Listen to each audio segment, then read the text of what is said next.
happy and you're looking for the finer things in life, and you're singing, it's always good on the, what's that song? Always look on the bright side of life. All right. The most I ain't dealing with guys like you. Right, yeah. See, I know why you don't go out there in the cold, because being out there in the cold makes you mad, man. That's right, man. You know, cold smack you. Even Richard Pryor said that, man. Yeah. Cold smacking you all in the face. You want to kick somebody in the ass. You know, you mad as hell. So you're trying to keep that level of happiness. You're loving happiness. Yep. And well, if you got a theme song, his theme song would be, this nigga's theme song would be loving happiness. Yeah, Al Green. It says, Because there's something too, women, that's what women say. Like, you notice, like, if you're dealing with a woman, right, and us being the guys we pissed off all the time. And sometimes we be dealing with some of these women out here, and the woman, why are you so angry? You got to be happy. Yep. Hey, when I first came in the truth, I had this one lovely, and she used to always, hey, brother, I be walking down the street, man, all mad and shit. Because when you first in the truth, you really mad. Then you calm down, but then you get mad again. You know? Yeah. Hey, but I used to always be mad. She used to always say, you're always mad. You're always angry. Yeah. I said, well, what the hell am I supposed to be? Yeah.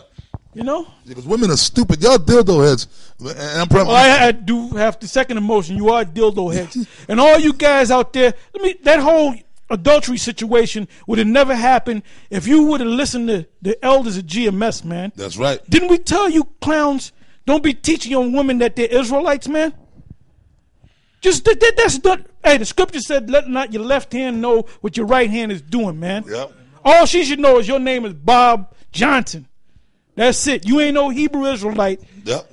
You know? Hey, you don't be telling crackers on your job you a Hebrew Israelite. You tell a crack on your job the white man's the devil, man. You get a damn woman, you deal with her, you treat her according to the law, but you don't let her know nothing, man. Because what the hell is she going to do? Go out and hold posts with you? Yep. She gonna suffer? Yep. She ain't suffering with you, man. Oh, man. A woman is just a piece of pussy at the end of the day, man. At the end of the day, a woman is just that's why you get with a woman, to get a piece of box, man. That's right. That's the only reason. Not to pray with her. Okay, sister, put your head. Okay, let's pray that's together. Right, man. That's the spirit. this is I must say this, brother. That's the spirit of the Lord, what Elder Tahar just said. Now, what he just said, Elder Tahar told me that many years ago. That was maybe 17, 18 years ago. Me and Elder Tahar was sitting in the car, and he told me this same thing he's telling you brothers now. And I myself, when I was out west among some of you brothers, I told y'all the same thing. Y'all better listen, man, to that shit. That's why that adultery situation happened. And I told all you brothers. I told the brothers out in Texas. I told you brothers in Chicago. I said, look, man, don't be teaching these women everything Elder Tahar said, because I learned that from him. You deal with these women, don't let them know you know Israelite. Just tell them your name is Joe Blow. You a regular Negro. You just a regular guy. You know what I mean? They ask you, what's your religious? I don't have no religious beliefs. I'm an atheist. Tell them that if you want to. Tell them anything, man. Yeah. Tell them you a Scientologist, man. You know? Yeah, women, they love mystery. And don't tell them a damn thing, man. Yeah, that's right. There's a movie that you told me about with John Saxton. He had married this. He had this. I don't know if you told me. I'm pretty sure you told me that he was with this woman. He played like a Mexican. John Saxon. He played a Mexican. And then he said, you remember how the scene went? And the woman asked. Let me see if I can get into it. He said, I take you on nights when it's cold and there's nothing to do, not to hear you talk. Oh, he had the right spirit, man. And by the way, John Saxon from Enter the Dragon, he's an Israelite. Okay, he's an Italian from Brooklyn. Okay, he ain't no white boy. That's right. Okay, now make a video about that. Oh yeah. That was a Clint Eastwood movie. Clint Eastwood starred in it. If we find the information, we'll put it up for you, brothers. I believe I know which one. It wasn't Two Mules for Sister Sarah, was it? No. That wasn't John Saxon in that one? No. Okay. Okay. This is St. John chapter 12, verse 25. He that loveth his life shall lose it, and he that hateth his life in this world shall keep it unto life eternal. That's cut to the heart, man. And see, that's why them guys don't like us. And that goes hand in hand with the Lord. The scribes and the Pharisees not liking the Lord, because the Lord was straightforward with him, man. He didn't mince words. You know, he didn't bite his tongue.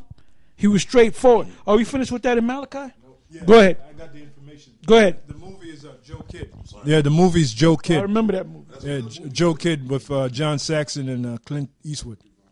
And Robert Duvall is in it too. Mm-hmm. This is back in Micah chapter 3 verse 6.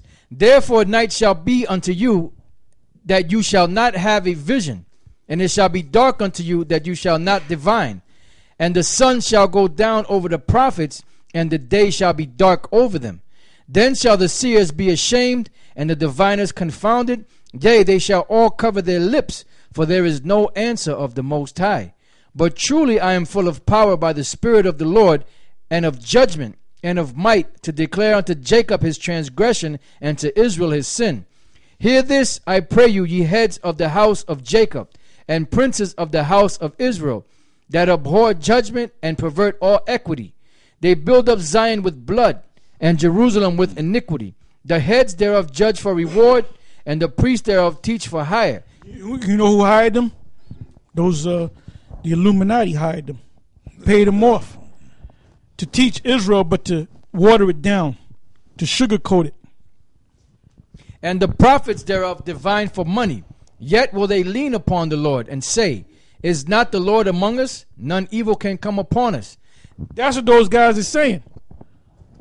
Now, you compare us, GMS, to these other camps, and you go into the scriptures and see which ones keep with the scriptures and see which ones don't keep with the scriptures. And that's how you realize in your mind that some of them guys ain't men of the Lord. Okay? It says, therefore shall Zion for your sake be plowed as a field, and Jerusalem shall become heaps, and the mountains of the houses of the house as the high places of the forest. Go ahead. Yeah, this is the book of Isaiah 30, beginning at 9. It says that this is a rebellious people, lying children that will not hear the law of the Lord, which say to the seers, another word for seers, prophet, see not, and to the prophets, prophesy not unto us right things, speak unto us smooth things, prophesy deceits, get you out of the way, turn aside out of the path, cause the Holy One of Israel to cease from before us. And a good example of that is that Queen of the Two-Thirds, the guy from 14th Street. That's what he's doing. He's speaking smooth things, you know, and he's prophesying deceits, and that's just what the Lord is speaking through, saying through Isaiah the prophet, you know. So you got these guys out there, like the Queen of the Two-Thirds, the guy on 14th Street. What is he doing? He's prophesying deceits. Oh, and the scriptures also say, Paul said, I have fought the good fight, I have done the work of the Lord, and he said, I am confident in the hope that I might be saved, right? Even Paul said that after all the works he did, he said that he has a hope that he would be saved.